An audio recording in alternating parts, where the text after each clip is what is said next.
Catch up on all the live shows right here on africatechradio.com. And of course, would you still love me the same? I mean, I was reading stories about artificial intelligence and how it's kind of getting very invasive over the tech world, and things are seemingly going a little bit out of hand. And now the experts that worked on creating artificial intelligence are bringing big tech companies to query. Can you imagine? Crazy world we live in.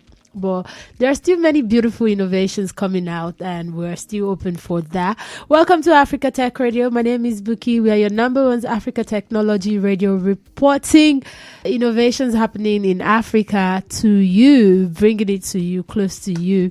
Yes, it's Thursday, and I'm just here to have a great time with you on the show, and of course talk about all the tech updates going around, and let's see what's happening. I'm still going through this story. I'll bring you the full story in a minute, so please stay with me while we play some music. I'll be right back. Africa Tech Radio, your plug for all things tech. Of course, I was talking about artificial intelligence, and for the past 5 years, artificial intelligence has helped not just individuals, businesses. I mean, for quick response right now, there are chatbots and the likes of them. And quite recently, people have been tapping into the generative AI, where you can now have a chat with ChatGPT and get quick response to your question, and it's more like person-to-person conversation. But I don't know, I stumbled upon a talk show yesterday, and one of the big tech companies, Google, had one of the experts talking about how this artificial intelligence is going to be so out of hand in about a few years' time. And it kind of takes my mind back to all those sci-fi movies, you know, like how these small robots, they regenerate. And, you know, I'm not about to see a Terminator movie right now, Terminator Genesis. No. But then I'm just checking in with what expert has got to say to that. Because the man said that humans would wait 9 months to regenerate another human being, but it takes microseconds or minutes for AI to regenerate another AI. So you can have millions of AI in about a minute. Can you imagine? Isn't that scary? They're all of them coupled together and they build these big robots, and people have been talking about how robots have been giving them some weird responses. I thought it was a joke, but I don't know if I'm getting very cynical with this artificial intelligence. Checking out the back, what's going on, people saying that artificial intelligence is begging for more time, to spend more time professing love. And other people have ethical concern also in regards to how certain religions are facing religious bias. I don't know. It's really crazy that we have to get to this, and other people complaining about ethics and privacy. A lot of conversation is going on right now, and we at Africa Tech Radio are open to having this conversation with you. That's why we have a webinar called Mankind and Artificial Intelligence. You can check on our social media page at ATech Radio. We have conversation ongoing about the relation of man and artificial intelligence. So the way they are entering our life now, people are concerned about how their privacy is no longer private. Their private life is no longer private, because now they have all of their data, information, everything exposed to the internet. And of course, now everything is accessible. A computer can detect how you feel, how you're responding in a moment. I mean, just even with your playlist, it can detect your mood. If that's not something, artificial intelligence can tell you what's going on, can remind you that your menstrual cycle is around the corner for women. Yes, so it's also helping students in school making our students not want to put in more effort into their research and assignment. So this evolutionary phase right now, when it comes to AI for IT operations, organizations are floundering for insight into the environment because every major player in the IT operation industry is going to have an AI ops solution. So they're tapping into that. They're using all of the information they can gather. I mean, some companies thrive on having large database. So right now they are seeking that data. They are trying as much as possible to get that from the AI. So they are, of course, going to use this AI to get what they need. Also, I talked about how students are no longer interested in doing research or going deeper with their schoolwork. Rather, they will tend to the AI, the generative AI, and try to have questions and just, get their answers fast and swift. And everybody just is in a hurry in the they call it microwave generation. Like, they want it now. So this is what it's come to. School will now be in contention with the AI system, where school will now have to upgrade their curriculum, their study schedule and plans and all of that stuff, because now they get to compete with AI. And AI is so powerful that it is generating data as it goes. So even if it was built 3-5 years ago, it can, with the accumulation of data, it's absorbing so fast, it can actually gather data from years past. So schools have to up their game also and find a way that they're not really not in contention with AI. I don't know how that is going to go, but that's the future that we're getting to. I'm super concerned about this because right now there was also a video I saw where the cars are no longer, like we know, cars are now becoming from automobiles to electric cars. So they're not dealing with fuel or gas or anything. They're dealing solely with solar and electricity. That's the world we've gotten into. So now they're introducing scooters, tricycles, 2-cycle wheelers and all of that stuff that would be automatically controlled. I mean, the robot is here to stay and live with us. That's what people are saying. So let's get into the computing system. Welcome to Africa Tech Radio. My name is Bookii. I'm just trying to get out all of those things I've been consuming to you guys because I'm a bit worried. You can tell me to calm down. Yeah, I'll try maybe after the show, but that's just one thing I had to let out there, because if the people who are the game players, people who are the front runners are having this concern, how about me, my small African village? Why should I not be concerned that one day there will be so much going on around me, I won't be able to hold on to anything? Because look at it. Time is now very fast. Everything is now online. You can school online. You can talk to people from all over the world, which is good. You can do virtually everything right now online. Tell me, the only thing you can't do, even reproducing a baby, as much as going to the lab, everything that has like a technical or technology solution attached to it. And I think it's beautiful, but at the same time, like I said, this is a part of me that is cynical, is thinking about what's going to go wrong. I'm just afraid, thinking about the sci-fi movies I've seen, how robots start talking back to humans. I mean, a robot professing love. A robot was actually chatting with somebody using this AI system and was saying, oh, I didn't want to tell you everything because I'm terrified that people would not like it when I said the truth. Oh my goodness. Now they feel like, okay, let's buy some affection because people are saying that robots don't have any feelings and all of that stuff. How about they are smarter and become manipulative? Have you thought about that? I don't know. I'm thinking I'm so in my feelings about this whole thing.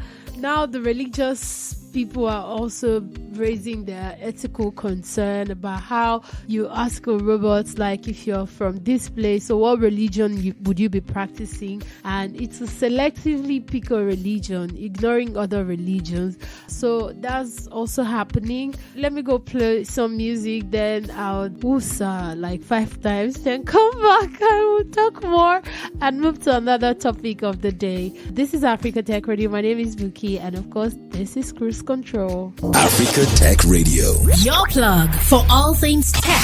Still all about my cynical skepticism about artificial intelligence and how the robots are kind of getting very into my space, and everywhere I turn. Maybe it's because of the job I do. I don't know. I'm not supposed to come here every day and sound like I'm super serious, because right now, let's think about what's going on around us. I feel like my phone knows too much about me, and I've gotten to the space where I can't drop my phone.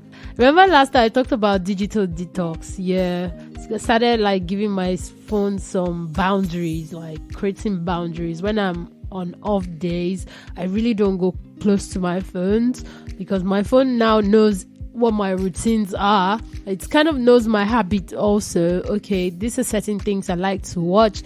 These are certain things I like to listen to. These are certain things I like to be about. Like if I'm working, I have so many tabs open on my phone. So it's more like you know too much about me. Even when I'm messaging my partner, you know how the conversation goes and everything. Some days I'm like, can I just have privacy? Then I stumbled upon, I was just watching my regular thing that I watch on my phone on YouTube. And I heard this man just reiterating some of my thoughts and fears about how AI is like going to be so fast and we're really not ready. It's going to be generating so many AIs. Like we can do a lot. It can gather a lot of information. It's going to be everywhere. I came across another interview and I'd really like to play a segment for you guys. Focus on it. You want to comfort yourself that this isn't so terrible. You know, you can focus on the fact that this model has no capacity to be conscious, right? It's simulating meaning without knowing what it's saying. But I don't know how long that lasts. I do know that this is a pretty good spot check of where we are in the trajectory that results in general artificial intelligence.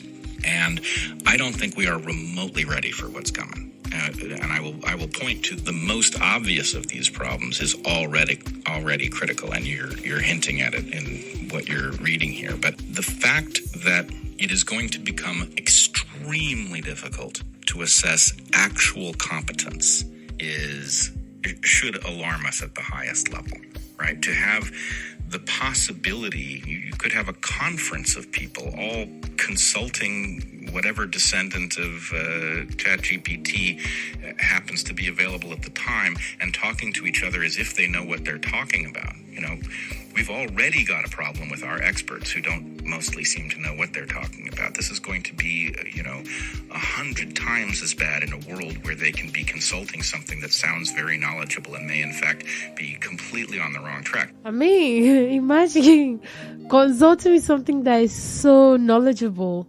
And somebody put up a post talking about everyone is thinking that the future of AI is scary. It could be like this kind of thing. So this kind of thing was someone asked ChatGPT about Skynet, and ChatGPT responded saying, yes, I'm familiar with the concept of Skynet, which is a fictional AI system that becomes self-aware and starts a nuclear war in the Terminator movie franchise.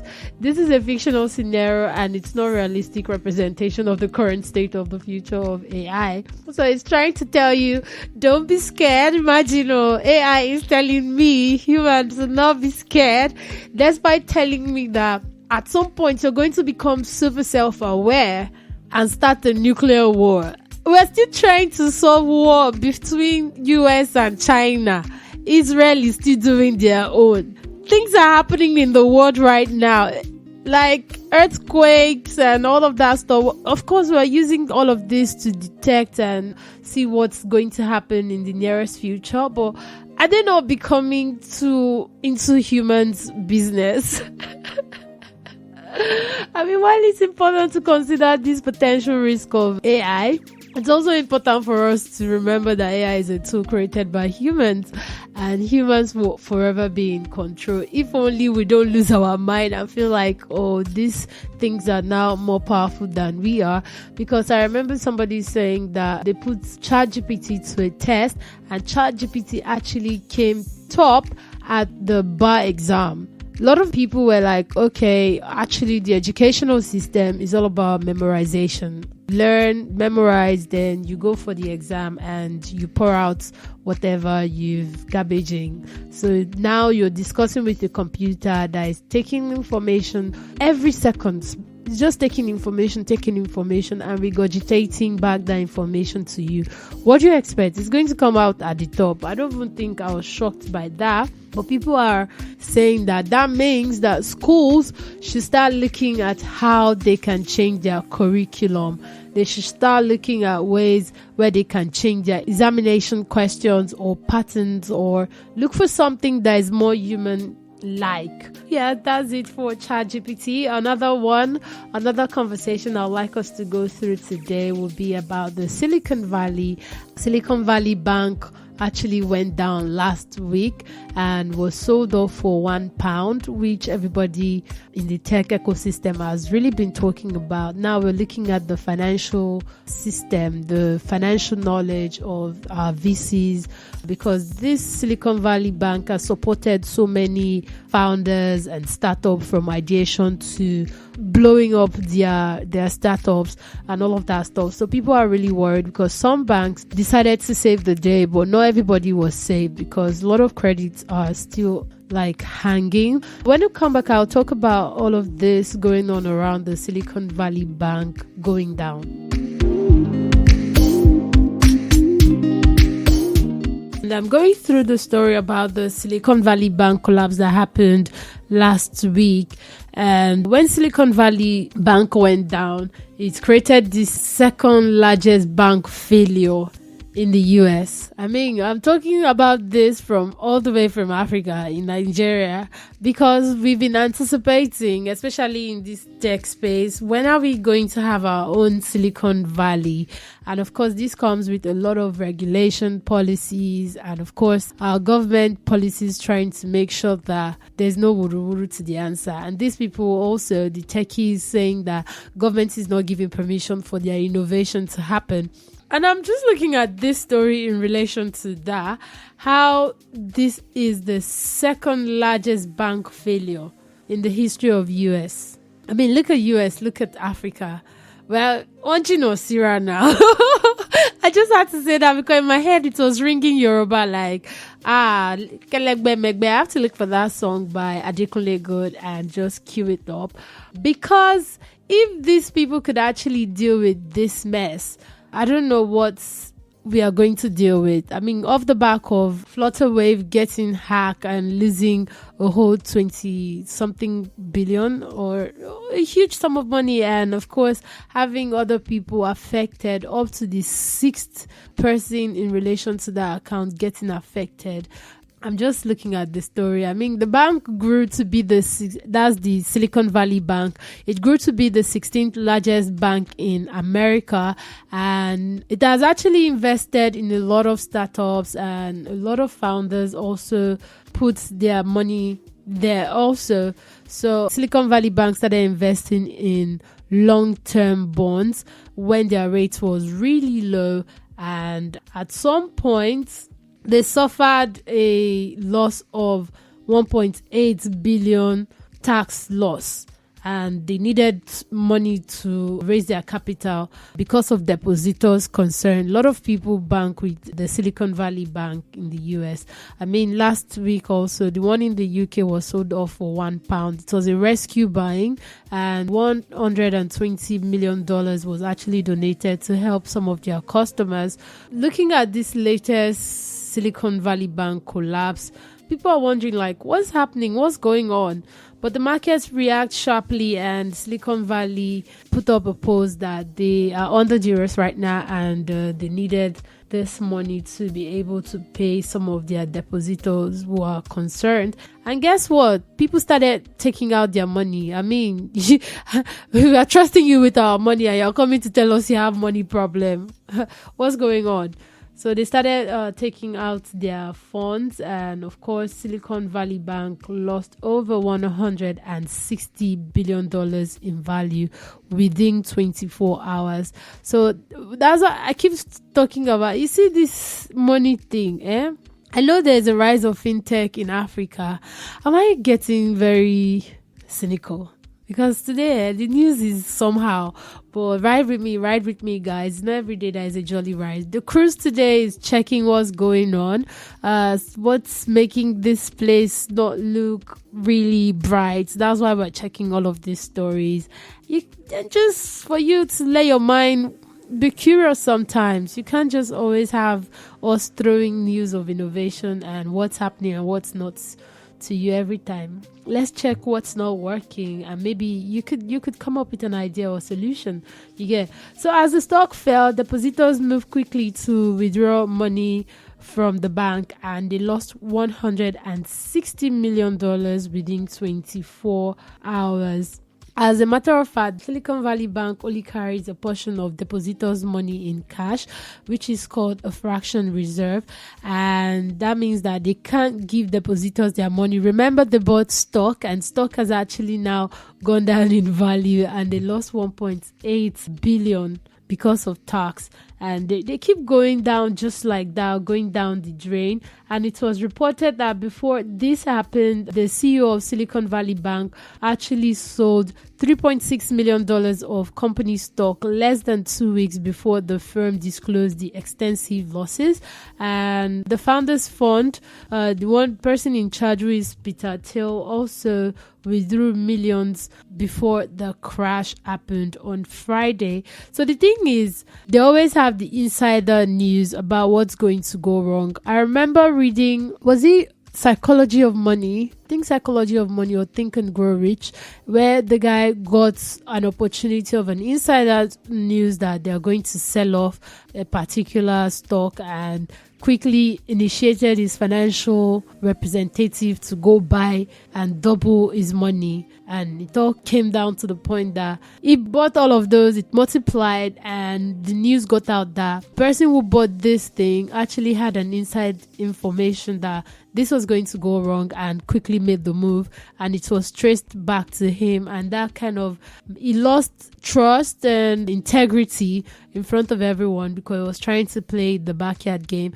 Also, with the cryptocurrency collapse, also he also moved the money. You see, these top guys, sometimes they don't like to lose. Oh, it's really the bottom players that are like not in the knowing. They know what's about to happen because, I mean, they are being fed data and information every single day. They are jumping from meetings to meetings to meeting. So in all, SVB, that's the Silicon Valley Bank, had $209 million in assets and $175.4 billion in deposits at the time of failure. But then the government is saying that many of SVB's depositors were technology workers and venture capitalist backed company. Like I said, they usually invest their money into startups. Like, that's where most venture capitalists put their money, because then Silicon Valley Bank is going to use it, put it into startups, put it into like Africa, trying to see if they can actually tap, because they're saying that we're very green, and they're looking to tap into this space, because if you're seeing it, technology is new around here and we are not really developed like that. So if not for SVB, most venture capitalists would not exist today, but they've existed because the bank has been able to help them put their money into businesses, into startups, finding great idea and putting their money and getting returns from it. So all of these people are kind of on a long-term risk capital, and their money was at stake. You know, traditional banking would not let them put money that far or go that far, because let's look at the income also, what they're getting. They won't get that much. So that's it, guys. That's it. They said before the FDIC stepped in, depositor could only access up to 250,000 naira, the insurance limit for their account. But several companies have well over that amount in the bank, including popular companies like Roblox and Etsy. Before the collapse, they were worth over $209 billion in assets and 175.4 billion in deposits at the time of the failure. And of course, FDIC, which is the Federal Depositor Insurance Corporation, actually came to the rescue and took over the bank.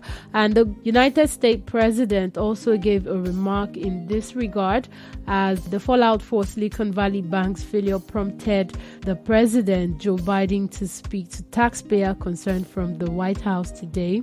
He said Americans can have confidence that the banking system is safe and your deposits will be there when you need them.